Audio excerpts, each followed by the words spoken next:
Hey, what's up, everybody? How's it going? Marcos Viegas for Fight Up TV, being joined via Zoom with Oscar De La Hoya.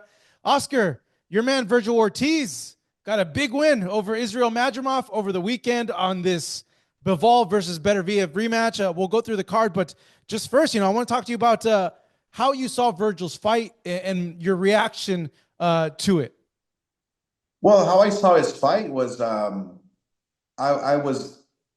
I was scratching my head thinking, my gosh, is this the same guy that fought Terence Crawford? Because Vergil Ortiz was having a relatively easy time with him. I didn't see the beast from Madrimov when he fought Crawford. But look, Vergil Ortiz just did an excellent job showing the world, proving to the world that he's the very best at 154. I literally feel that Vergil beats anybody at 154. Yeah, he just overall just seemed better. He looked bigger. It looked like his punches were taking more effect on Madrimov. Like Mhm. at times, I just felt like it was a not so much like bullying, but like you could tell like Virgil's having his way with him. No, he was having his way. He was trying to figure him out because Madrimov is a very tricky boxer. He has a lot of lateral side to side movements. He moves this way, but then he throws this punch. So it's very tricky, right? But no, Virgil figured him out. I think Virgil against Madrimov was Virgil's coming out party. He showed the world that he's the very best at 154. And I'll tell you one thing: if he fights anybody at 154, he beats him. Yeah, so what are you thinking, Oscar? Because we got, Fundora, who has a fight coming up in a few weeks, defending his unified titles at 154. You have Terence, who's also a 154 belt holder, but he has a fight coming up with Canelo in September. And then you have Murtazalev, who beat Tim Tszyu, who holds a title as well. Like, how do you want to position Virgil in the next few months or in this year? Yeah, I'm actually thinking, okay, he's had two back-to-back tough fights, right? Boacek and Madrimov. What do I do on the third one? Do I do a homecoming party for him in Dallas, where he can fill up I think it's the Airlines Arena in Dallas. Maybe obviously against a top 10. Or do we go for another world title or face the winner of Fundora? And I believe they're going to order Zayas Fundora or something like that. Booker, So I believe. yeah, so it's I have to talk to his team. I have to talk to Virgil. I have to see what they want. But I know what Virgil's gonna say. He's gonna say, I want the very best. I want to fight champions. But I'm just looking out for him as a fighter and promoter because he is coming off two really difficult opponents, two tough fights. If Well, it is happening. I'm just kind of like, based on what you saw, like, how does he match up with Terrence? So, a lot of people online I saw on Twitter have said that Virgil had a better time with Madrimov than what Crawford have. But how would you match those two up, Oscar? Um, no, it's. I mean, imagine that. It'll be an amazing fight. I mean, the best against the best, right? That's what people want, and I think I think Virgil is very versatile. I think he adjusts. He knows how to change up his style. He knows, and the one thing about Virgil is that he has speed and power. And that's going to be very dangerous for anybody who he faces. So, yeah, we would welcome Crawford anytime.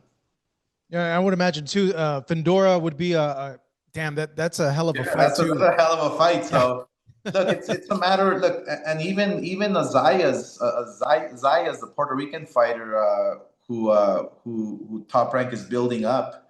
Down the line, that can be another Mexico Puerto Rico type event. So, once Zayas wins a world title, I think that'll be a big fight as well. So there's a lot of options for Virgil, and we've positioned him perfectly. I think he's the man right now at 154.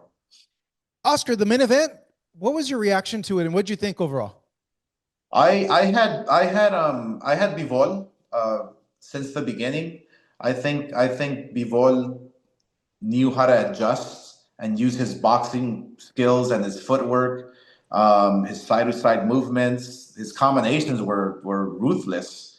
You know, I just feel that he did the better work. The ring generalship was better. He knew how to cut off the ring better. He knew how to box better, and then he deserved the win. Do you think that he should go into a third fight? And do we see the same result in a third fight?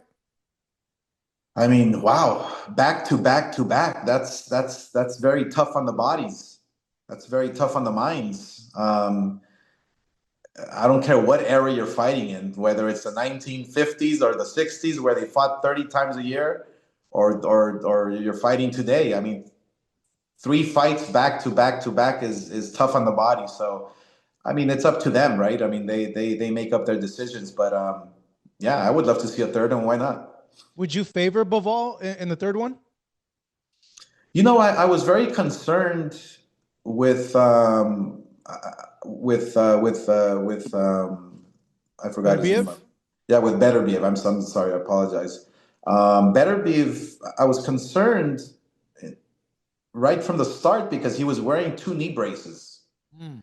And so looking at his footwork, he was very stiff. He was very mechanical. He was very slow, kind of like quicksand, kind of like Canelo inside that ring. Very slow, very heavy footed. So that was a very big concern of mine. And yeah, Bivol started moving and boxing side to side, and Betebiev couldn't close the ring, couldn't close the distance. He was just following him too slow. So that's why Bivol had the upper hand. After the fight, Bivol mentioned, some options for himself. He said, "Hey, not a problem going to a third fight with Betebiev." He did mention a Canelo rematch, as well as a fight with David Benavidez. Out of those three, Oscar, to you, what's the most interesting?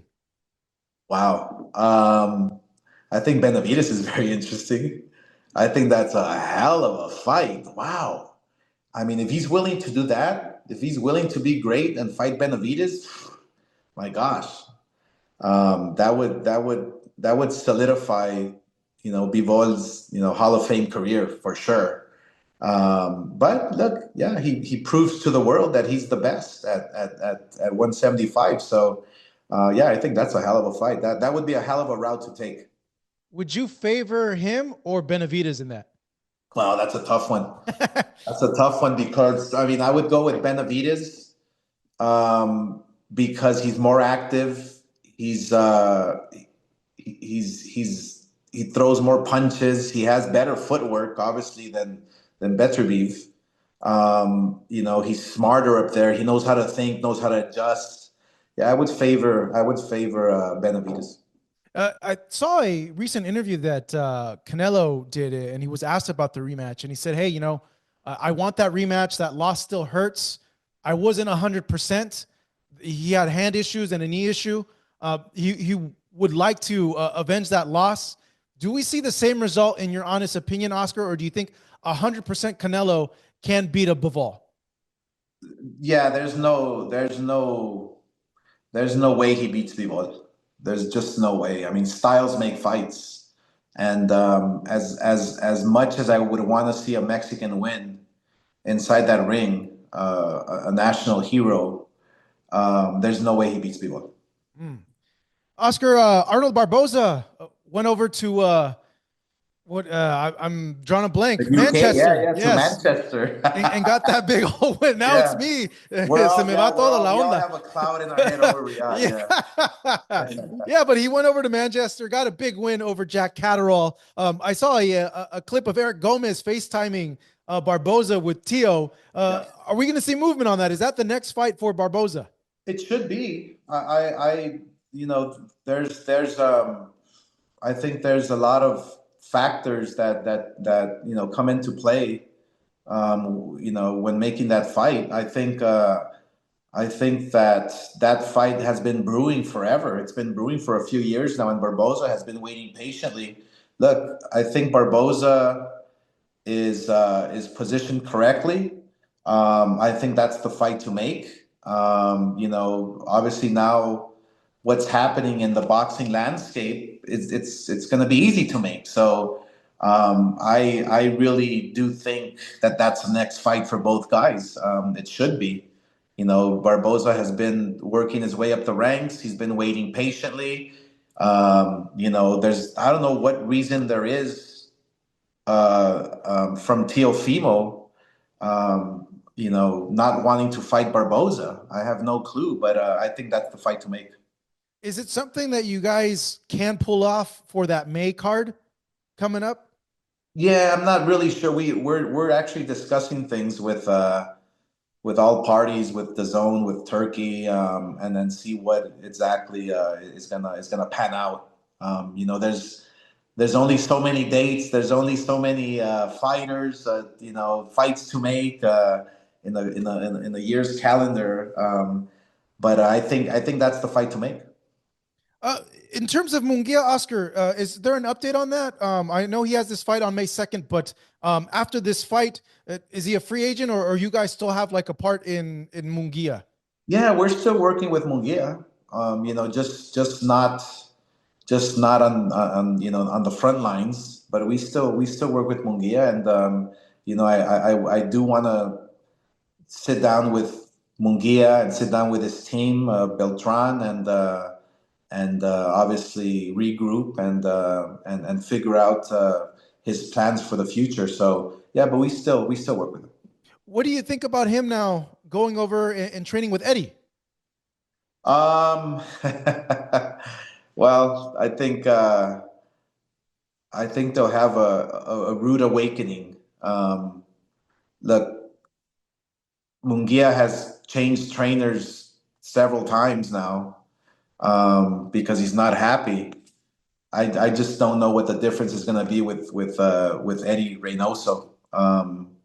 Mungia is a type of fighter that goes forward, throws punches, is fan friendly, and is not gonna, once he gets hit, he's not gonna listen to anybody. He's gonna, be a warrior in the ring, and everything goes out the window, and he just wants to fight. So look, I do wish that Eddie Reynoso teaches him a few things and changes up his style, maybe, but I don't think it's gonna happen overnight.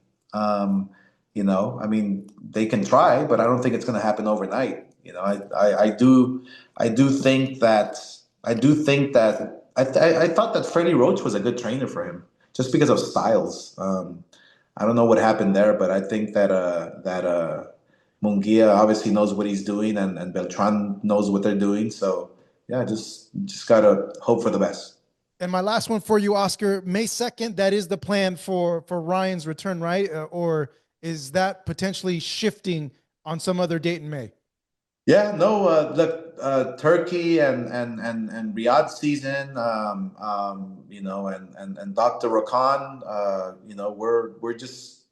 we're chipping away and making the best fights happen, and we'll have an announcement shortly, an official announcement on what's taking place. But yeah, Ryan Garcia's return is going to be huge. It's going to be historical. It's going to be big. So yeah, I can't wait. That buildup between him and Rolly is gonna be good. They're both gonna talk a lot of ish. Fans are gonna enjoy it. I'm gonna enjoy it just because I know it's gonna be entertaining. Both can talk that ish. It's gonna be good.